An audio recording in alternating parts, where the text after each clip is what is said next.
People in power want to stay in power. Orders were actually issued in 1952. Shoot them down if they don't land when instructed to do so. Did CERN destroy Mars?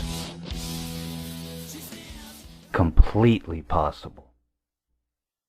See, I've been watching these videos about the Mandela effect and CERN and time travel, and a lot of the things I see are very trivial. These Mandela effects they talk about, all small time. Some of them make sense and some of them don't.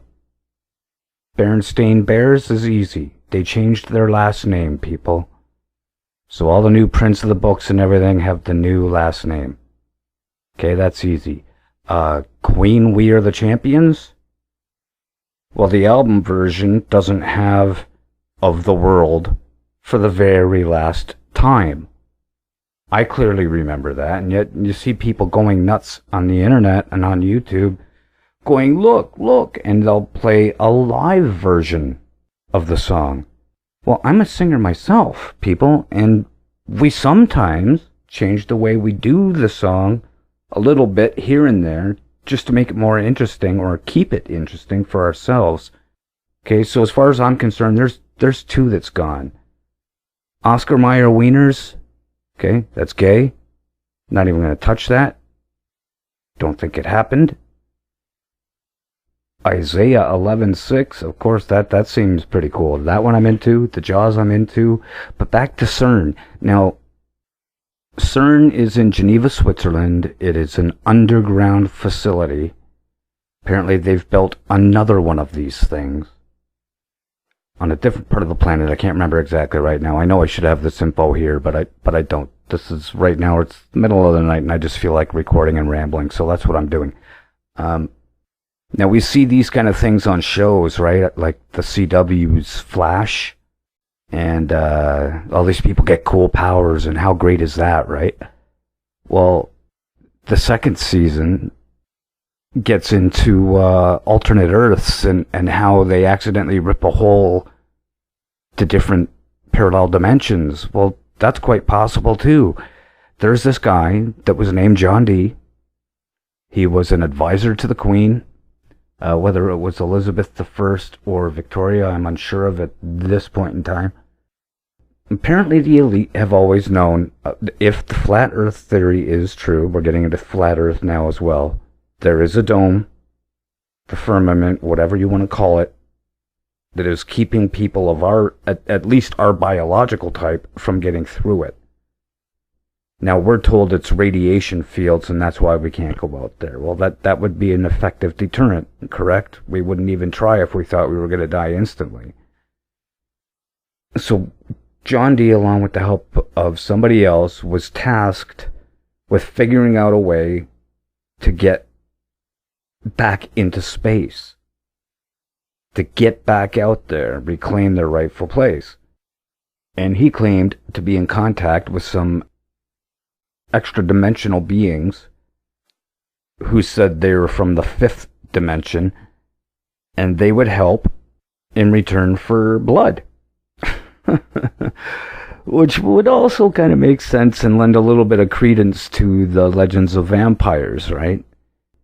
It's not impossible there's some life form out there that draws its energy from ours, especially from children and from despair and pain. Not impossible at all. And why I bring him up is I think they finally, that's what the Collider's all about.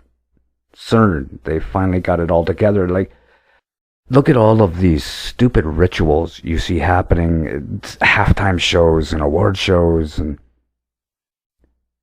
even at the opening of the newest Collider, they had a guy dressed up like the goat devil Behemoth or Baphomet. It's like a devil god type thing. And that, like, people were just like, what the hell was that? People, come on. These rituals are done for a reason. Now, maybe this fifth dimensional race was actually just screwing with us and said, yeah, we want blood. Let's see if they do it. And holy crap, they are. Or maybe they do really feed off us. It's neither here nor there. Now, I'd like to stretch it out more to how did Mars come into it? There's a very good chance that we started out on Mars and the elite that was on that planet destroyed that planet and came here. How did they destroy that planet? You may not have heard this, you may not know this, but apparently on half of the planet, half the surface of Mars is sheared 2 or 3 miles deep, a massive chunk. So it looks more like a mushroom. Picture more like a mushroom. And that's what Mars looks like. Now, if they had one of these colliders, or two, or just the one massive one, it makes sense to me that something went wrong, exploded, and took out that part of the planet. And that could also be a Mandela effect. That could be something that happened with our CERN. They did something here that somehow sent a ripple out through our solar system and destroyed Mars. And we don't remember it. Stranger things have happened. Now, these are just theories of mine, okay? Because pretty much the Mandela effect and anything that has to do with it is theory. There's no way we can prove it. It's time travel, and we can't prove that conclusively either. The people who have the information for these things are the rich guys, and they don't feel like sharing. If they do have all these secrets, and there is an outer space, and there is a shield even, by now, the secret space program has gotten there. We haven't gone to the moon, we haven't gone to Mars, at least not in any kind of technology that we are currently aware of. Ask yourself why there's never been a movie done, aside from a mini-series of From the Earth to the Moon. Why has there never been a movie done about moon landings? A factual retelling. Because in this day and age, we would expect to see real footage of the Earth from the moon that they cannot provide. Some of the technology we see now in TV shows and movies is stuff they had back then, or developed back then. And that's how they were able to make such convincing videos of their moon landings. And even really then, they're not very convincing. If you don't believe me, do the searching. I don't want to hear from trolls. My email, I'm going to take comments off because I'm just so sick of the garbage from trolls. But if you're that determined to talk to me, you can email me at stevenanger01@gmail.com. Steven with a V. Anger as in the emotion. All one word at gmail.com. If you've got some cool Mandela effects you want to share with me and the show, email them to me. That would be fantastic, or email me the links. If you have stuff debunking it, that's cool too, because this shit's really tripping me out. And I may try to go into debunking this stuff too. Flat Earth I can't debunk. Can't be done. But Mandela we may be able to debunk at least some of the crap.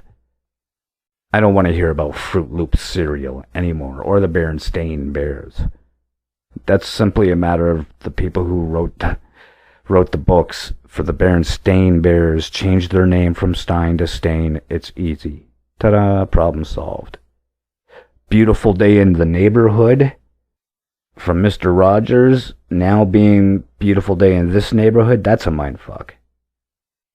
The Star Wars one solved. I saw a clip, a guy put a clip from the movie on it, and he says, "No, Luke, I'm your father."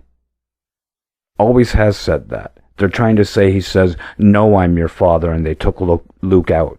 But no, they didn't. He clearly says, "No, Luke, I am your father." Luke's line is, "He told me you killed my father." Darth Vader, then, "No, Luke, I am your father." There's nothing wrong with that. That's right. That's proper. about 2 minutes past what I wanted to go on here. All right, everybody. Like I said, StephenAnger@gmail.com, and send me some links debunking or proving this stuff. I want to see some big stuff, though, and I want to hear theories. All right? Take care, everybody. Have a good night. Conspiracy Factor Theory.